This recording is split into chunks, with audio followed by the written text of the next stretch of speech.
Hey fans, I hope you're all enjoying the program tonight. You will be a weapon. You will be a minister of death, praying for war. You're not inside, you are outside, okay? Sir, I heard it was the best, sir. It is the best.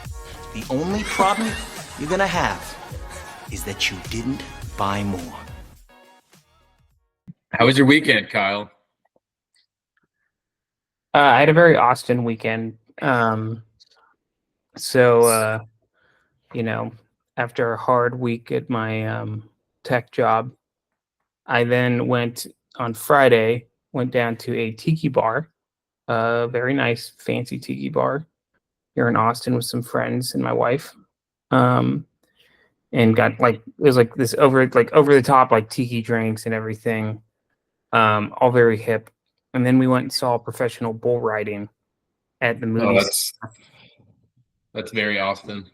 Yeah, because we don't actually have professional. Like the only professional teams we have are like things you wouldn't have in like another city. Like you're not gonna go like watch like professional basketball or the NFL. So did that. It was fun. I'd never been to a PBR match. I guess that's what you call it. Yeah. There were like different teams, and they had there's like lines that people could bet on and everything, and it's just bull riding. It was just bull riding. There was no anything else besides that. It's the Austin Gamblers, the hometown team. There's a team. It's teams. It's not like individual people. Yeah, it's like a team. Okay. So and everybody comes out and does the bull riding, and it counts towards the team score, right?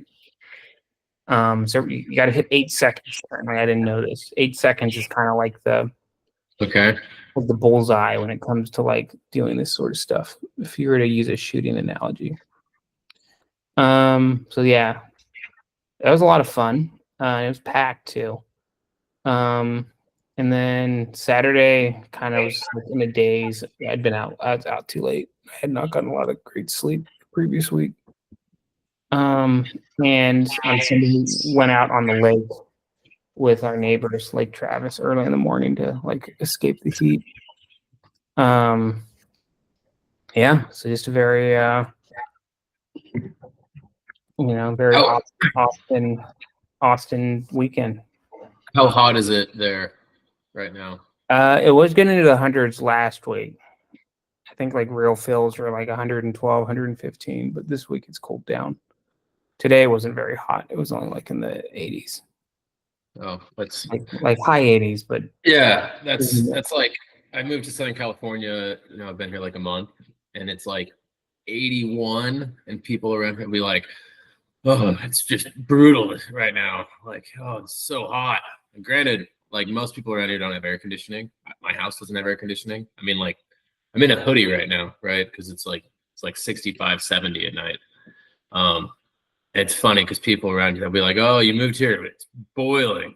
I'm like, "Yeah, it's not very hot." And they're like, "Oh, it's so hot." It's it got up to 83, and people were like, "Oh, you can't stay in the house. Got to go to the beach. It's just too hot." So it's pretty wild to see how people react. Everything's relative in life. Yeah, here we have some substantial AC. So we can survive by using that. You guys go to Lake Travis often? No, not as often as I'd like to. I mean, there's a couple reasons why. We're right by it, but one, the lake water is real. It's half full, which is just kind of depressing. But two, we also don't have a boat. Yeah. It's expensive and a pain in the ass. Our neighbors are in a boat share. They pay a monthly fee, and they get to take the boat out. However many times. So. Yeah, we used to do a subscription in Utah. We had a boat when I was a kid. My dad just got so sick of it. It was my grandpa's boat. It wasn't a super nice boat. It was a ski boat, so we'd take that out. And it was just such a money pit. Every year we'd be in the marina for a week or 2 weeks, and it would break down on the lake. We'd go out quite a bit. My dad was just "I'm sick of this." And then he found out that there's these subscriptions like your neighbors do, and it's like, yeah, it was like $400 or $500 a month. So we do that during the summer for like 4 months, and it was way cheaper. My dad was like, "Oh, I saved so much money doing that," which always blew my mind because it's pretty expensive. Like that's not cheap, but yeah, owning a boat is insane. Like the amount of money that you put into that is a lot. Plus, you gotta store it. You gotta buy a giant truck that can pull that thing. And you gotta spend all your time on the boat. Yeah, and you got to use it, right? It's like realistically, how often are you going to go out? But anyways, what stands for bring on another 1,000. That's a giant hole in the lake that you just throw your money into. Mm-hmm. Well, we're going to chat today about a few different news items. We're first going to take a look at the NFL because it's football season again, and there might be a new ownership class coming to the National Football League, and that is private equity. So much like we've seen in soccer across the pond, or football as it is in Europe and England, private equity has been a big player there. It might come to the NFL, or it probably will come to the NFL. Not quite to the degree. We'll chat about that. The second, we're going to take a look at nuclear power and a mothballed plant that might be coming online, and kind of what's driving this sudden resurgence of interest in nuclear power. Then look at what Kamala Harris's tax policies, take just a second to explain what those are and maybe highlight how some of these taxes operate. And then lastly, we're going to talk about how Kyle is reinventing his out of office inbox message per the Wall Street Journal with a massive FU. Stay out of my inbox is the actual article title. So start out with the NFL. Kyle, you're a football fan. You do fantasy. Do you have a team that you watch, or are you just a fan of the sport? So the Steelers are my team. My family's from Pennsylvania. I grew up in New Mexico, but so always have watched the Steelers growing up. So, and I had a chance when I lived in Pittsburgh to get to be in the town they're from. So I enjoy them. But in general, just a fan of football. I'm a fan of spectacles, right? Football is a spectacle, so enjoy watching it. Like the storylines, in it, it's like WWE, but for people who are not, it's not fake, right? Maybe it's right. I was gonna say that's kind of a hot take that you're implying there. Well, people like to watch it because they like the storylines, right? It's essentially like that's what's going on with it. That's why fantasy. So like fantasy massively increased the viewership of football for sure. Right, and like I'll watch like the Bengals Titans game. I don't care about either of those teams, but it's like, Joe Burrow will be my quarterback, or Derrick Henry will be the running back, and I need 5 more yards from Derrick Henry to beat my buddy, and I'll like watch 3/4 of this Bengals Titans game, right? Yeah. And I have no interest in either team. If I wasn't playing fantasy, I wouldn't watch. But that was a huge deal, and betting, I think, is that's even increased the amount of interest. So definitely a spectacle. But private equity might be able to buy 10% of teams. This was kind of crazy to see. I've actually always wondered when this was going to happen. Is one reason why I wanted to chat about it, because NFL teams are incredibly valuable. They're just, it's one of the most valuable. So explain what the value we all obviously know ticket sales and TV revenue, but what makes an NFL team valuable? Why, and maybe even professional sports, why are these teams increasing in value for those owners? They've just found ways to just like monetize like every conceivable like value stream you can get, right? Where it's like licensing deals, right? Advertising, concessions that are sold. I think about like the Steelers, right? And like you think about that part of the country, and there's like, okay, there's Pittsburgh Steelers on the west side of Pennsylvania. There's the Eagles on the east side. You go farther to the left. There's the Cleveland Browns and everything. But it's not just like that city, right? It's like a region of, around, and so it's like they can just suck in like money from this region on this fan base that they built of like literally anything you can come up with, right? That you can sell or somehow like associate with the team, whether it's like like I said, ticket sales, t-shirts, hats, jersey sales. I mean, everything.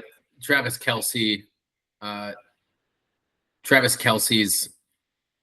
value to the NFL was immense last year, right? Like my wife wants to go to the Chargers Chiefs game in LA in a couple weeks for one reason, right?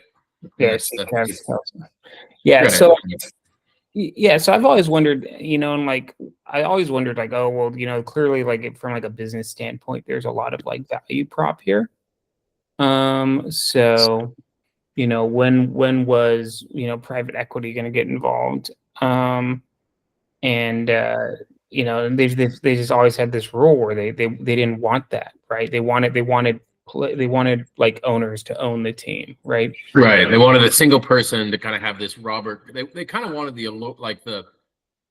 spectacle, right?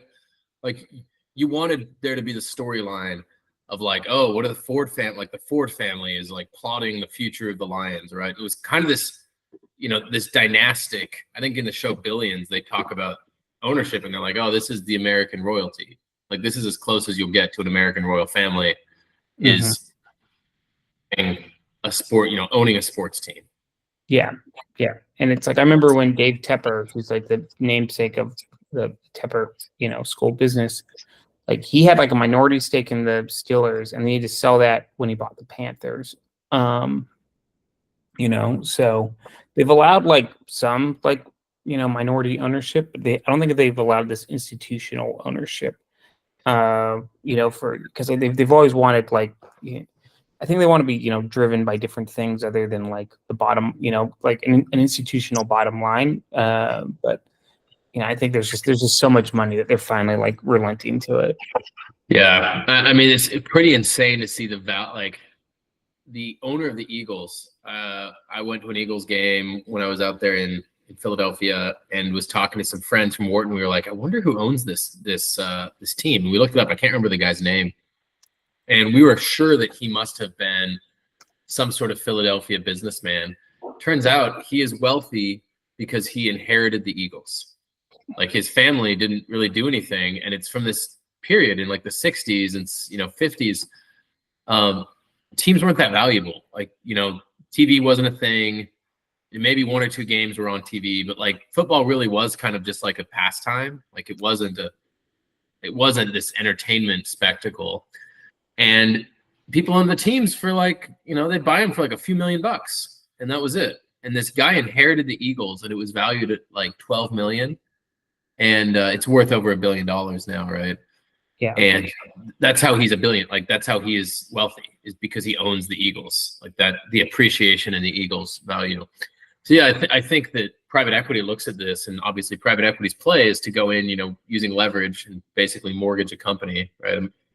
Don't get mad at me, private equity folks who listen, for kind of simplifying this down. But basically, like mortgaging a company, right? And then as the company increases, you use the profits to pay off the mortgage, and then like a house, you sell it, right? Or you rent it out, right? You continue to just profit from those cash flows as you would if you owned a home that you continue to rent out over decades. Or if someone comes and says, hey, we'll pay you 3 times the value for your house, you buy that. You pay the debt down with rental payments, and you own it now. So obviously private equity looks at this asset class and they see a big opening, right? There's like guys like Chamath Palihapitiya, right? Kind of famous influencer / tech bro, made a lot of money at Facebook, bought a minority stake in the Warriors, and like became a billionaire because he turned like 200 million or something into like 1.8 billion. Largely from the Warriors, and that was kind of that Steph Curry period. So I think it's becoming very attractive for a lot of these firms, and it clearly is a way for some of these billionaires that own these firms to flex on their other firms, right? This is cutthroat industry. Yeah, I'm unsure like how like if you have like an infusion of money like that, because clearly like the company, like a private equity like coming in, like they're gonna want to like see some sort of, they'll probably want to like optimize operations or something, or like Yeah. like it'll be interesting to see how they affect like how these teams are run and like the strategy behind it. So I don't know. Yeah, you wonder if there's going to be like Moneyball to the extreme, right? There's going to be these like private equity analysts that have never watched a game of football in their life being told to like optimize the starting lineup. Yeah, I mean, I don't feel it's gonna be like that. I feel it'll be like, maybe to like take this back to a practical example. Like you would think that the Tepper MBA, right, being in Pittsburgh would have like a natural pipeline to like the Steelers, and it was not the case. And there was like we had like one grad come back and was basically like, oh, it was she was like, oh, so hard to like break into this organization. It's so like closed, and like trying to like basically tell the folks in the org like, oh, do you really know who your customers are? They'd be like, of course we know who our customers are. We've been doing this for 50 years, or however long. And like trying to like basically like bring like some more like modern business, operation analytics, it is like very like well, at the end of the day too, it's a true like entertainment supply chain. Like there's the piece of the team that's obviously the general management side, like the roster construction, the coaching, but I mean it's also like you're hosting a gigantic event every Sunday for 18, 19 weeks, sometimes more, right? If you're in the playoffs, you have to figure out how to get people into the stadiums, how to ticket, how to staff, how to hire seasonal unreliable employees. That part of the operation, I could definitely see some private equity coming in and being like, oh, we've already bought event venues. Like we know how to optimize concessions. We know how to optimize jersey distribution. We're going to go to your suppliers and figure out how to get these things for 20% cheaper and mark them up 30% more, right? That would definitely be the case. Yeah, that's kind of what I figure is like part of the deal, and it's not just they're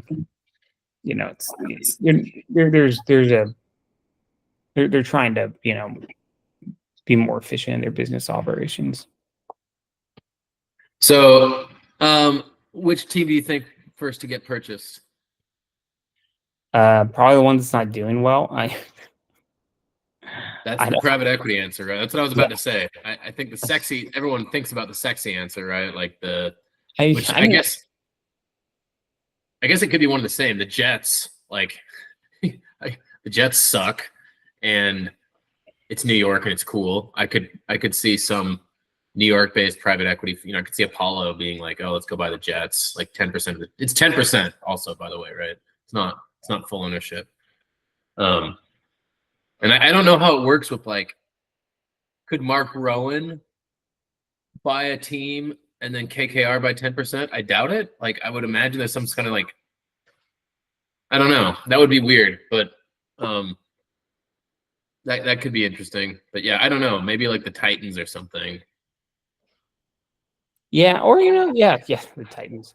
Or it could be maybe it's a very successful team and like they've identified that they're very successful. There's just so much more money to be made in there, if they just tweak a few things. So it could also be I had a buddy that worked for a company that owns a soccer team. He was a private equity vice president, not a veteran, but vice president of a private equity company that owns a soccer team. And they kind of said also like it helps with deal flow.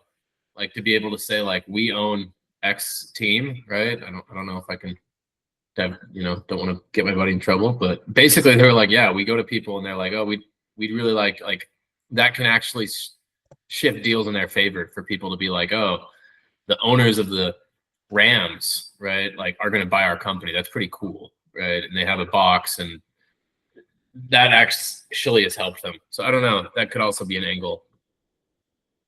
Yeah, no, I mean, I 100% believe that everybody loves to be entertained and have that kind of brand name stuff. We'll see. Well, going on to what will be powering those stadiums, nuclear power is kind of seeing a revived sexiness. And after decades of not having a new power plant built, we're starting to get new power plants built. We're starting to get a push from both sides of the aisle to deregulate what is widely considered just an unnecessarily difficult regulatory regime for nuclear power plants. And in Michigan, the Palisades nuclear power plant that was decommissioned a couple of years ago, a private Florida company was asked by Governor Gretchen Whitmer to figure out how to restart this nuclear power plant, which is kind of nuts. Like the pictures you see of this power plant you sent me are like, they look like something from a movie set from the 70s. They're like pink and green. Yeah, they look like a movie, like from like Chernobyl. Like yeah, like you can see that there, right? Like kind of nuts looking, like green, pink. They have all these dials. But what's driving this? Like, why are we suddenly seeing both sides of the aisle interested in nuclear when for 3 decades nothing happened?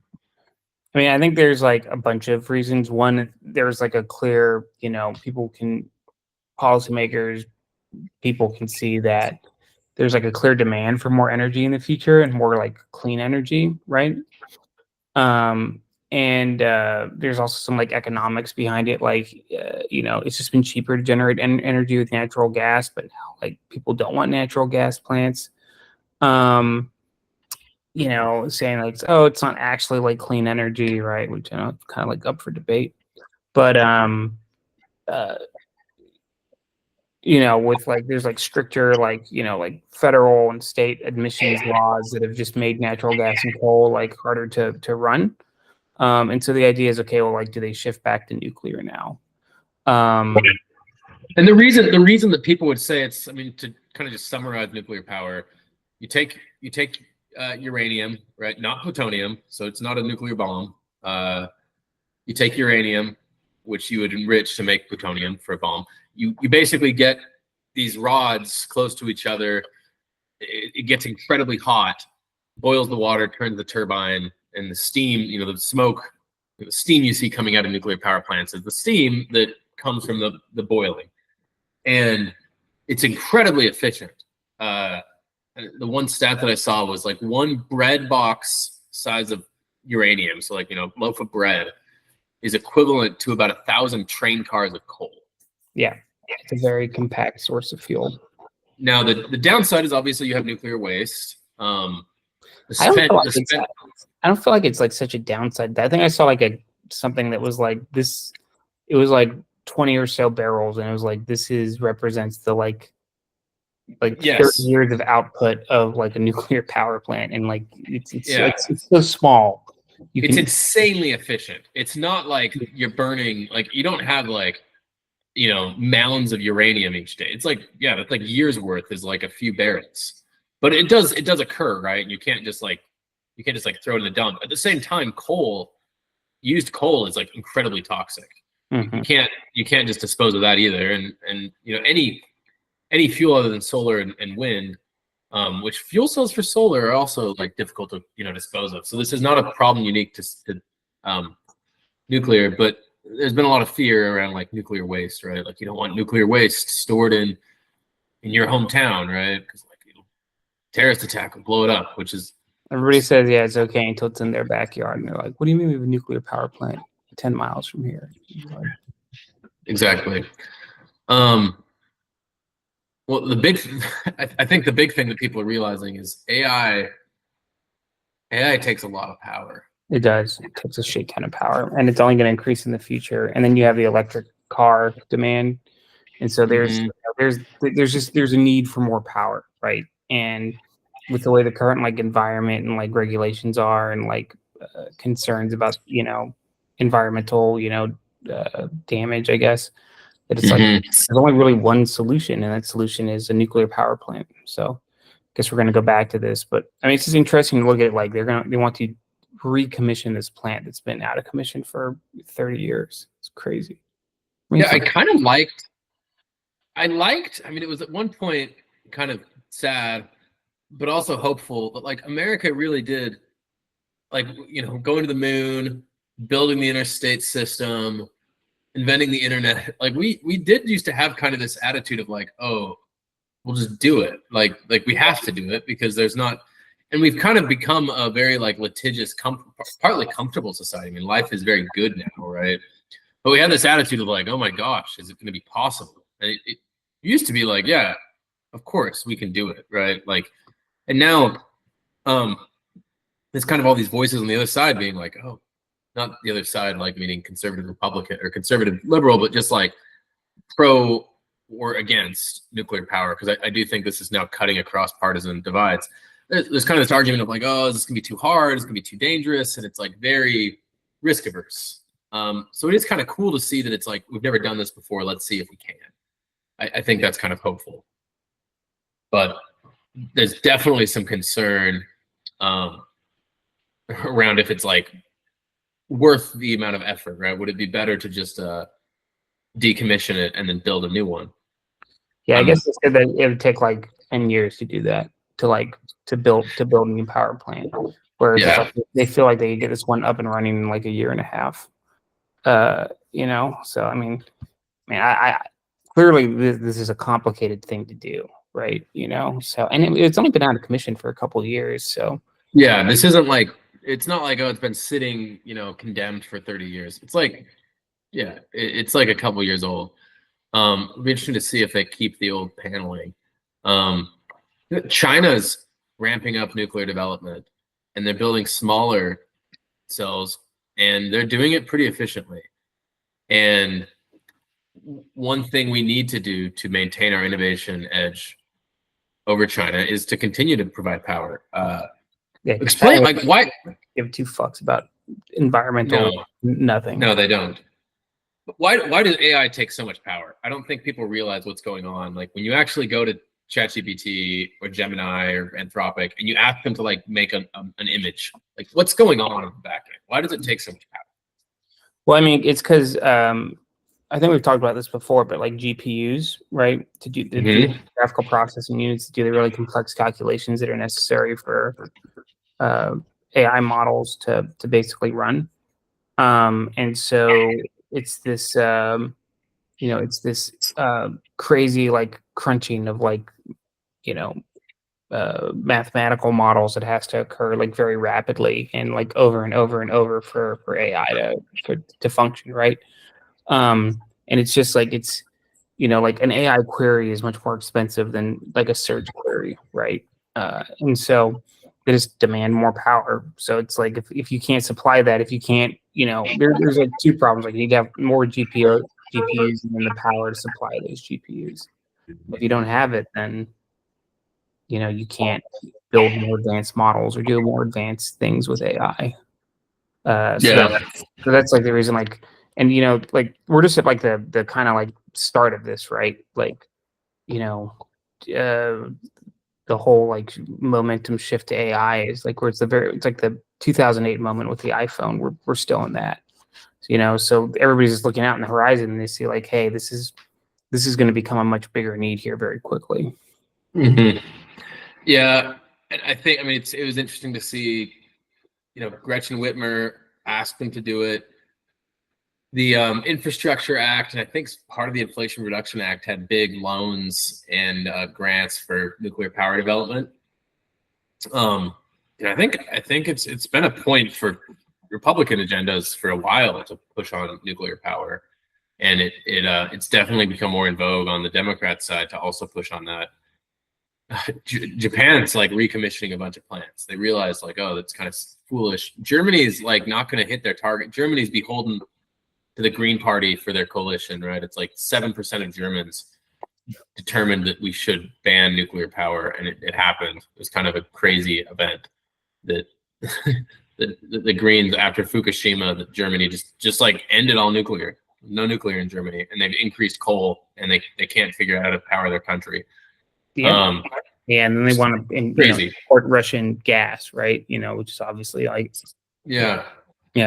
Whereas the French use a ton of nuclear power. So yeah, it's massive nuclear. So we need, in my opinion, we massively need to increase nuclear power. We need to decrease a lot of these kind of absurd regulations that got put in, by a lot of fear mongering in like the 70s and 80s about nuclear, kind of this anti-growth green, hyper green agenda that are super outdated. I think there's a lot of push. I know the Biden administration has been pushing back on a lot of these regulations, so I think that'll happen. But I think we definitely need more nuclear. It's highly efficient, fairly cheap once you get past the regulatory hurdles.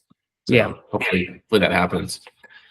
What might not be cheap, depending on your income level, are the Kamala Harris tax plans. So I do say depending on your income level, because a lot of Americans will actually pay less if Kamala Harris takes the presidency. I thought this was really interesting coming from the Wall Street Journal, right? Because like if you read the Wall Street Journal, they actually, I think, do a pretty good job of firewalling their news versus their editorial, which I think a lot of other news companies don't do. And so like, I'm sure you could read like their editorial portion and they would basically say like, Kamala Harris is coming for every last portion of your dollar, which, Democrats generally do see no tax increase they don't like. But like reading this one, I'm just about like, hey, what if they're trying to discern her tax plans? Like, what does it actually look like, right? And so it's like, hey, it basically says she wants to increase taxes by about $5 trillion over the next decade, but then cut other taxes by more than $4 trillion. But like the tax increase would go disproportionately on wealthy and corporations, which, Right.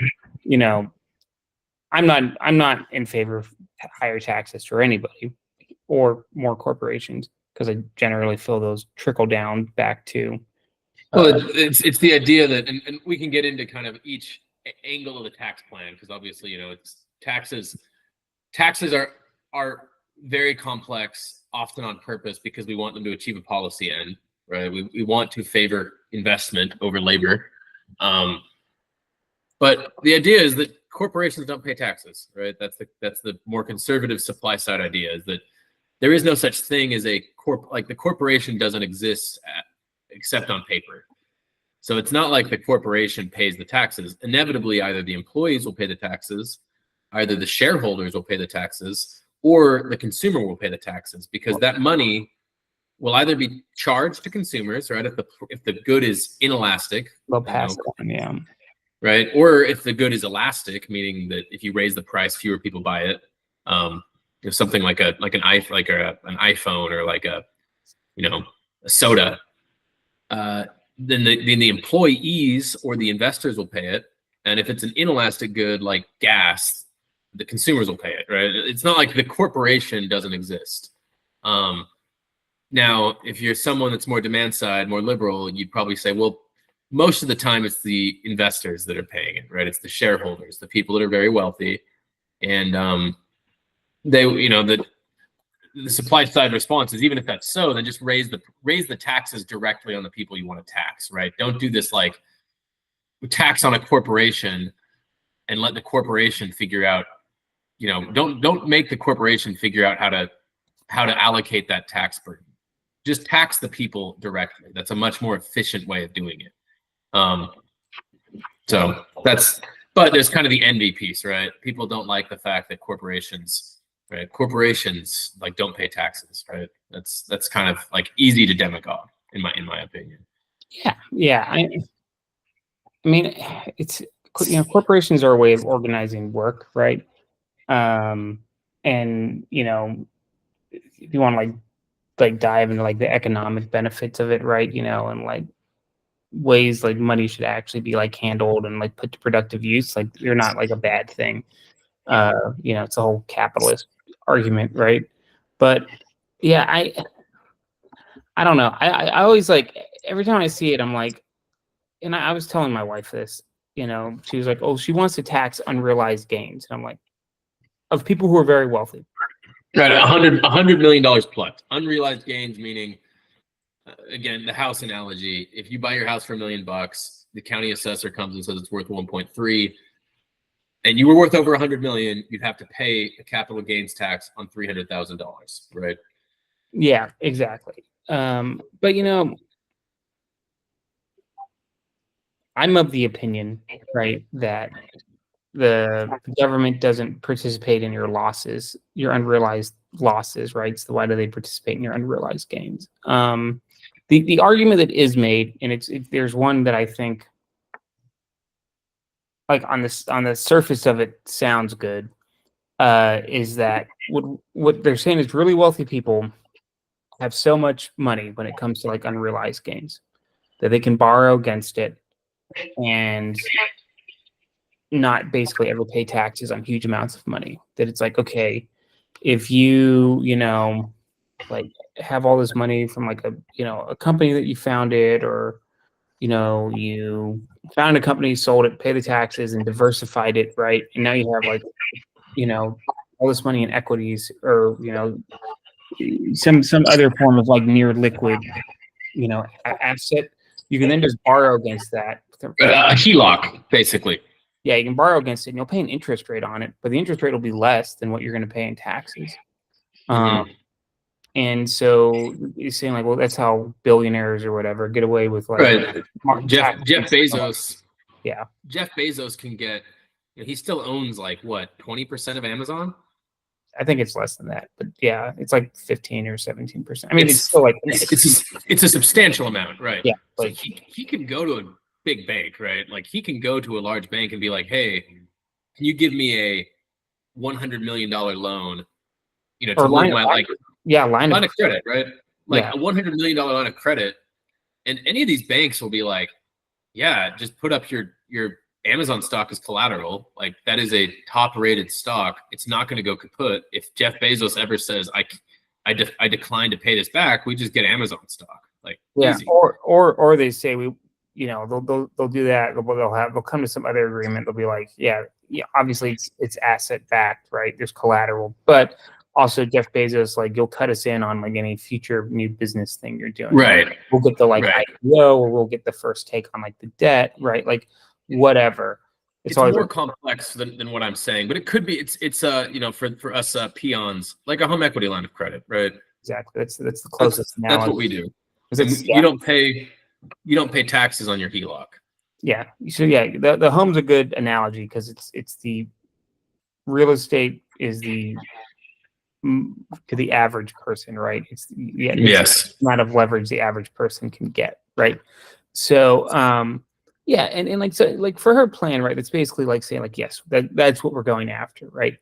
So depending on how I kind of said it earlier, there's not a tax increase Democrats wouldn't like, right? And so the issue why you would look at this and be like, okay, I have a problem with it, is Democrats always say they're going to start, we're only going to tax super rich people, but like there's never enough money to like feed whatever new program. Leviathan grows, and like once you start like government program, it's like impossible to stop, essentially, right? And so it's like, okay, so then they got to go look for the money somewhere, right? And then they start, okay, well, we just want millionaires to pay their fair share, like, and then it's like, we just want, whoever, like, it always kind of like comes down to like there's more folks who have to pay, and so that's why I think, like, when you see people like get pissed off about this, they're saying like, well, they want to do new taxes and eventually have those spread, because there's not enough rich people, and rich people are very good at avoiding taxes as well, right? Yeah. And to be fair to rich, I always tell people, like, I don't love defending billionaires because they can very well defend themselves. But like, you look at the tax burden. I think Jeff Bezos last year on his income was like 12 billion or something, and he paid like 3 or 4 billion in taxes. It was like a 21% burden. Still paying a gigantic amount of taxes. Elon Musk, responded to Elizabeth Warren. He's like, look at my $14 billion tax payment, right? Yeah, I've paid more taxes than like anybody in history, Right. So it's not like they're not paying anything in taxes. They're actually paying quite.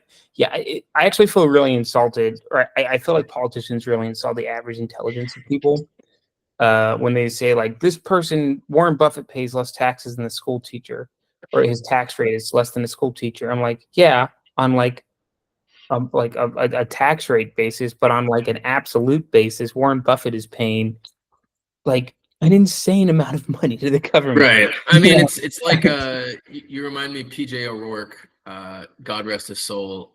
very funny, satirical, cynical political commentator said, by definition, half the people have below average IQ. Right? Because so it's always kind of like, well, yeah, the average person, why cater to them when half the people are below average intelligence? So the Harris plan, we talked obviously about this unrealized capital gains, which I feel like is a very populist trap, right? It's actually might be good politics to have Republicans defend $100 million plus people, right? That's kind of like red meat, because it's like, look, wouldn't it be great if Donald Trump, who's trying to gain, like he will win or lose this election, in my opinion, on the votes of white working class, probably males. If he can get the white working class men to turn out like they did in 2016, he probably wins. Wouldn't it be great if Donald Trump has to sit there and defend Jeff Bezos, right? And be like, oh, so I think some of that's red meat, and I don't think Donald Trump has really taken it. We'll be seen. But that's like the flash, right? That I think they want Donald Trump to take. The second piece is corporate taxes. So Kamala Harris wants to raise them from 21% to 28%. They were 35% prior to 2017. Right. They're like lower than, they're like 15% in a lot of European countries. They're quite a bit lower. And like we've talked about earlier, a lot of economists just say just tax corporations at zero. LLCs, like we have an LLC. It doesn't pay taxes. It gives us money if we make any money, it flows through, right? You don't have to pay. That's why an LLC is such a good thing if you're just a regular Joe that isn't a giant corporation. There's all sorts of taxation reasons and things that we could get into why you wouldn't be an LLC, why you would. But you have an LLC, the money you make in profit, right, in excess of your expenses, flows through and you just pay it as a regular person. Now, if you're like an Etsy shop owner and you incorporate, you're a C corporation, any excess that you make over what you spent, right? So if you spend $5 to make $10, that extra $5 will first be taxed at the corporate rate, and then when you give it to yourself, you'll pay that tax on either dividends or capital gains, probably more on dividends. So you'd be massively taxed. It doesn't make any sense, right, for normal business people. So she wants to raise that to 28%. The third piece is personal income taxes. So she wants to raise the individual, the highest marginal tax rate to about 44% from 38%. She even wants, it will raise for lower rate people with lower rates. She says that there's kind of some accounting that she does to say that you won't pay any more taxes if you make under 400K. It's iffy. And then the fourth piece is child tax credit. She wants to expand it. Ironically, her and JD Vance are like in lockstep on this. They want to expand it to like $6,000 per child, and I think it's what, like $3,000 right now per child. Yeah. So double the tax credit for kids. Essentially, it's like it's a ploy to like the middle class, right? Which is saying like we want to cut your child. We want to reward you for having children. We want to cut your child care costs, right? Or somehow provide you more child care cost money. Damn, Wyatt, you're like super frozen. Like,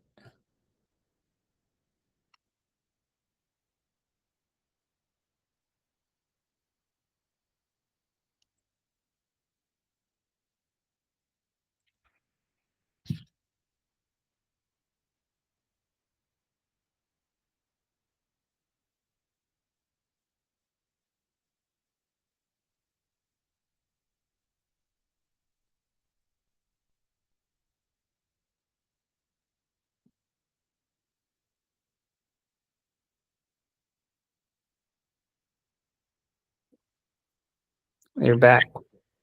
Sorry. Yeah, I kept recording. Okay, so I was saying the minimum right now is about 3,000. She wants to take it to 6,000. Yeah. And I think what I was saying is it's so aimed at the middle class. They're like, oh, we want to reduce, like everybody complains about child care, and then basically they want to like make a play to say like we'll make childcare cheaper. I don't think this will make childcare cheaper. But I mean, there's like some I follow left and right on Twitter, and it was funny seeing people on the left and people on the right complaining about this, and then like people on the like there's like a total realignment happening right now, right? I mean, we can get into that, but like RFK and Tulsi Gabbard are apparently like going to lead Trump's 10 transition team if he wins. That was announced today. Like two very liberal people. But there was like people on the right and people on the left that were like, oh, this is like a natalist giveaway, right? Like people on the right were like, oh, this is going to incentivize welfare, welfare recipients. Like people are going to have kids just to get the money. And then people on the left are like, oh, this is privileging people with kids, right? Like this is like giving money away to people that are like married and disadvantages people that, decide not to have kids and are productive in the workforce. So it was kind of funny to see like this weird unity against, and then JD Vance and Kamala Harris, like, totally in agreement. So I don't know. That'll be, I haven't looked into the child tax credit enough. I'd say the Wall Street Journal has actually done some very interesting stuff on like child tax credit and like what raising it would like, because like government subsidies always have like a distortion effect, right? It changes behavior on the margins. Right? Yeah, right. And so there's like, if you increase it, here's what might happen. So I don't have like the specifics in front of me, and I remember talking about this in my economic classes, when I was in college. But there's always like there's no free lunch, right? That's what you probably should go back to. So if you increase this, right, there's like, and you're not increasing like supply, of like childcare, right? Because if you're only pumping up the demand sides, by giving people more money, like you're probably going to raise the cost if you don't manage right. Supply. Right. So this is probably like the easiest way to put it. The economy is an auction, right? If everyone at the auction starts off with $100, every bid is going to be $100, like $100 plus the bid. Yeah. It's the easiest way to explain inflation. So yeah, you give enough people money, and it doesn't really help anyone. Yeah, so I don't know. I'm never very optimistic about the government just giving away money. I don't think it works out very well. No, we saw what happened this last period. Yeah, so we'll see what happens with individual tax rates. That's the thing that obviously most people are concerned about, because most people don't really pay capital gains tax. Like you pay capital gains tax when you sell an asset that you've held. Right now, that capital gains rate is 24%. It's quite a bit lower than the top marginal rate of 38%. Kamala Harris wants to put both capital gains and income at 44%. I believe that's a bad idea, because I think that it's good to privilege investment. I think that helps everyone. I don't think that that's just a giveaway to wealthy people. I think that the average person benefits from being able to put invested capital away in their 401k. Obviously not in their Roth, but in investment vehicles, and have it pay off, right? We want to reward investment, because that's what drives innovation, right? Innovation is not driven by hourly wage work. That's what powers it, in the end, but you want to reward people who take a big risk, because it's a lot riskier to invest, to start a company than it is to go get a job, right? That's largely why you and I have W-2 jobs, right?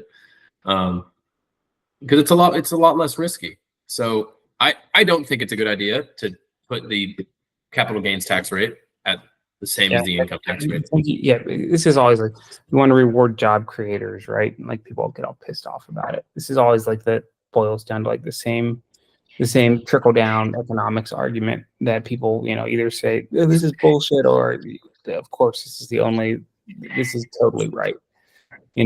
So yeah, I mean it's essentially a continuation of that argument. It's funny, it all comes back to that.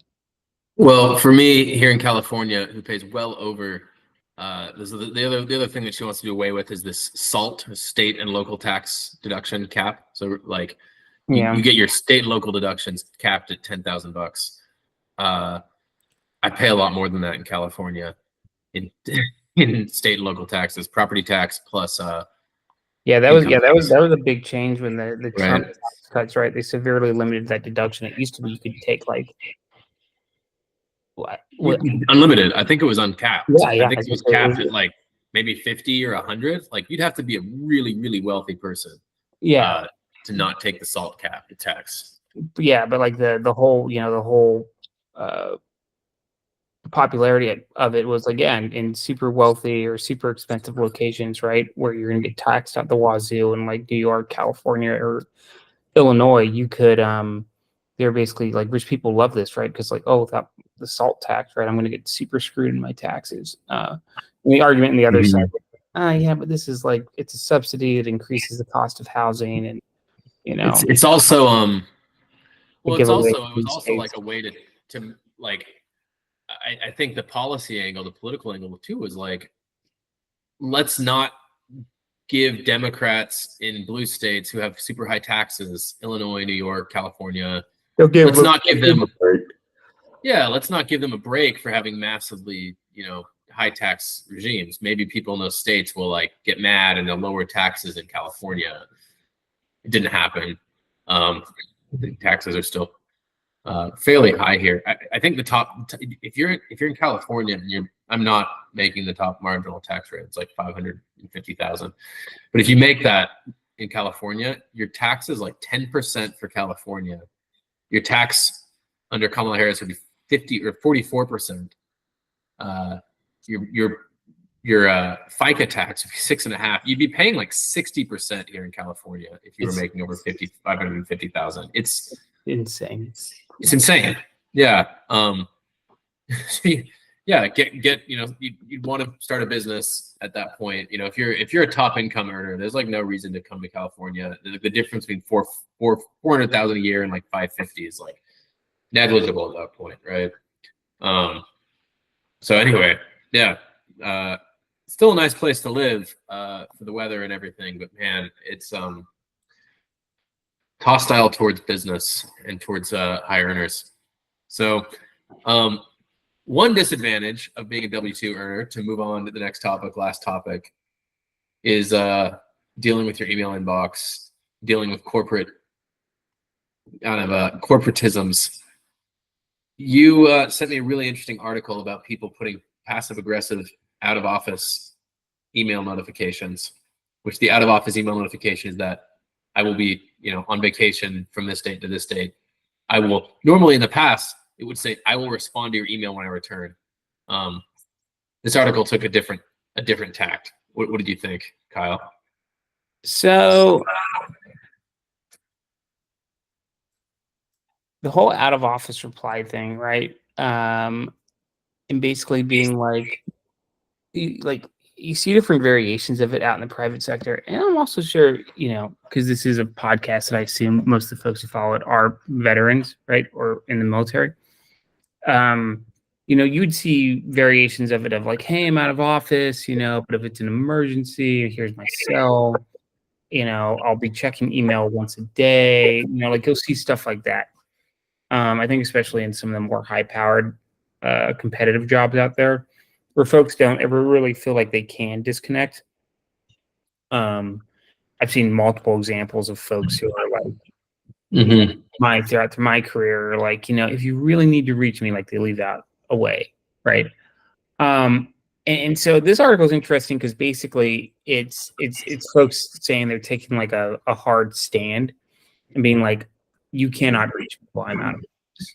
Yeah, the one guy's email said, I am out of office until like the 13th, having a lot more fun than emailing you back. When I return, I will probably forget to respond. Please email me again, by after the 15th, which seemed to me kind of like unnecessarily passive aggressive. but this is like the 62-year-old chairman and chief investment officer of the New York wealth management firm that bears his name. To me, this is like, I think you should be able to do what the market and your rank can handle. So, if you are in a position where you feel like you can get away with this, then do it, right? But, not every job is created equal. But we saw the we saw it even to that point. Obviously, yes, rank has its privileges, and if you're like you like own the company, like you can kind of say whatever you want. If you're like a business owner, you can like not. I mean, you can do whatever the hell you want, but it's probably not advisable to tell your clients like, "Hey, I'm not going to email you back." Like, that's a good way to lose a sale. It's very, very unadvisable to say something like, "I'm having more fun than you," right? I've told Carrie this because she's like, well, because she does her travel agent thing. She's like, well, is it okay if I tell a client I'll get back to them in like 3 or 4 days? And I was like, I don't know. It depends on like how valuable you think the client is and if they'll tolerate it. Yeah. And it's like, do you need a new client right now? Yeah. Like it's choose your own adventure. I think it's okay, right? Like in my mind, what I try to do when I got in PTO is I try to set up my team for success. And I'm like, here's everything that's going on in the time that I'm out. Here's all the context you need.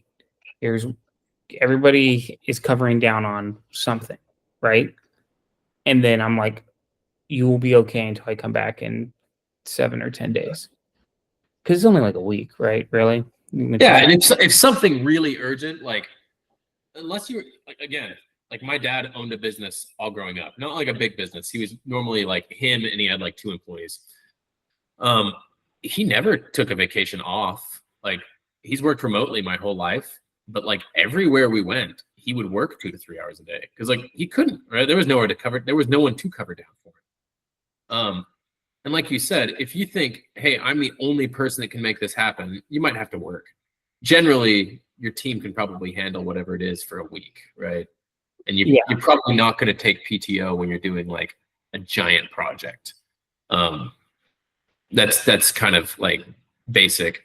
I do think like, if you make yourself more available, if you set that precedent, you will, that will become the precedent, right? Like if you continuously respond to everyone when you're on vacation, like people will continue to talk to you on vacation, Yeah, I mean, I do think it's like I have had folks tell me in my career, my private sector career, they're like set boundaries and enforce them. I've had people tell me make your calendar, not private so people can see what they're going to truly interrupt, right? And if it's like, this time is reserved for like taking care of my children at night, like put the onus on them to want to interrupt you. If they feel like they want to like intrude in that manner, right? I've had that advice, and I've had other advice. It's like, look, if you make yourself available, right, or you intrude and like pop in, then like people don't feel like you're ever really out, right?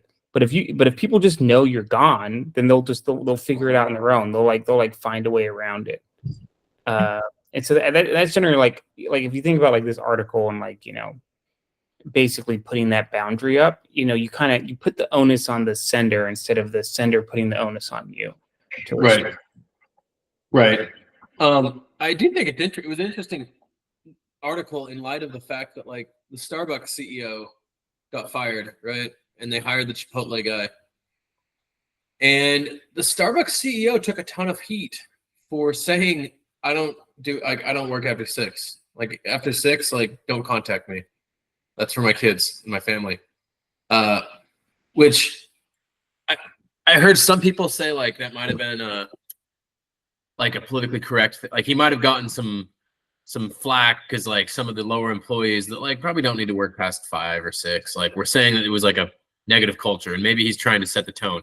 But when you talk about rank having its privileges at the same time, like if you are the CEO of a Fortune 500 company, like you're probably working past 6 and you're getting now that said, you're getting compensated for working past 6, right? The CEO of Starbucks is making well over $1 million a year in total compensation, and possibly like up to 10 to 20 million. Like I don't know exactly what the new guy's comp package is, like up to 100 million if he hits his targets, right? Yeah. if you're getting paid $100 million by anyone, like you're working past 6. Like, I'm sorry. That's when you decide like, hey, maybe I just don't become the CEO of a Fortune 500 company, you know? So it was kind of interesting to see that in light of that it's like, some people will try to be like, oh, I'm just going to not respond. Like, I'm going to say like, I'm not at work. You might have like, sometimes you have to work, you know, sometimes your boss and your team, you know, literally can't maybe do something without you.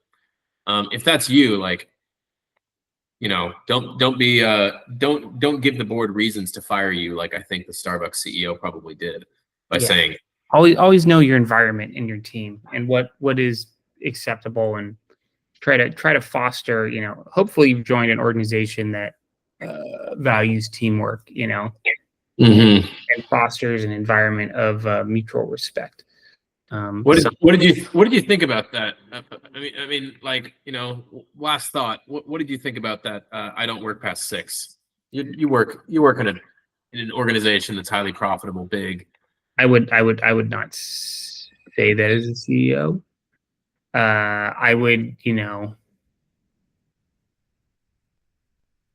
I wouldn't say something like that. I think it's a good standard to set for your employees, right? But you know, realistically, I think you can say like, hey, you know, when it's appropriate to work late, and we encourage that culture in our company because they're all adults and they know how to handle it. But we encourage our people to respect each other's boundaries, and you know, I try to do that as well and make sure I have time for my family at night. That's what I would have said instead of I don't work past 6. Yeah, I mean, it's like you're getting paid $100 million. Like, you know, I chatted with a guy last week, actually, a mentor of mine, who was like, you know what? I've had plenty of opportunities throughout my career to make a lot of money. And at each time I said, I'm making a good amount of money. I don't know what that was. He didn't share it with me. I would guess it was probably $300,000 to $500,000 a year. You know, and he's like, I was working 50 hours a week, right? He was working 8 to 6, not working weekends, right? Taking, you know, 2 to 3 weeks off a year, working hard. And he's like, at each time I looked at things and I said, do I need an extra $400,000 or $500,000 a year? Right. And he's like, my wife and I were like, no, because it's going to come with an extra 20 to 30 hours a week. So there is some element of like, you need to decide at what point, you know, you really value, you know, you value those things. And for a lot of people, they will. Like, I think when I was younger, I used to always think like, oh man, if someone like doesn't get promoted, or if they've been like a divisional director rather than a VP their whole career, it's because they suck. Like, sometimes you do get people that are just chill. Like, that's kind of a weird thing for vets, because in veteran world, you must move up. But there are civilians that are just like, you know what, I'm totally happy doing the same job for 12 years and I don't want to get promoted. Like, being promoted sounds terrible. There's, you know, compensation is a highly personal subject, right? And it's like, what are you comfortable with, and do you need to do in order to you know, live the life you want to live? And if you're comfortable with the amount you're being paid and you don't want to take any more responsibility, there's nothing. I mean, there's probably some career related things that you have to consider, like, you know, if I have to move jobs in, you know, 5 years, right? Am I doing it in the right way, et cetera, et cetera? Am I putting myself in the right position? You need to think about stuff like that. But nothing saying you have to do it. So, well, anyway, any final thoughts? Anything happening for you this next week, or anything we should let people know about? No, I'm going hunting with this like veteran nonprofit on like Friday, Sunday. It's really more like Saturday and Sunday morning, but I went duck hunting with them back in January and like froze my ass off because it was. This isn't the people that shoot from the helicopter. No, but I think they have a helicopter, but there'll be no helicopters. Yeah, no, it's just like they have like a ranch and they do like community events there. So we're gonna go like do some hog hunting and then also just like clean up the ranch and get ready for the like events later this fall. Yeah, be good. Well, it's all veterans too, so it's like a very like you know, camaraderie thing. Yeah. Well, I'll be surfing this weekend. I'm learning to surf. I'm not very good at it, but I'm taking a surf lesson with my wife this weekend. So Nice.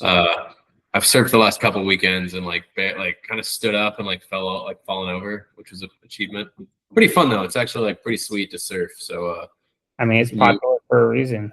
when you and Carrie come to Southern California and visit, you can. It's like even if you suck, you just kind of like hang out on the waves and like sit on the board and like relax, and just don't take any waves. Or if you do, you just kind of like ride it like a boogie board.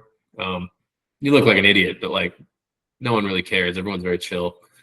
So, Dude, yeah, that sounds amazing. I remember like hanging out in Waikiki when I was in Hawaii and like watching people like surf on the bay or like taking a surfing lesson. I was like, damn, that looks super fun. pretty fun. So it's like very relaxing, very chill. So anyway, Kyle, great chat. We will see you next week. Yeah, dude, sounds good.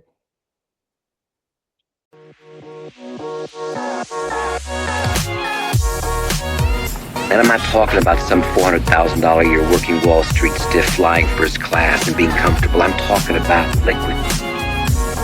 Rich enough to have your own jet. Rich enough not to waste time.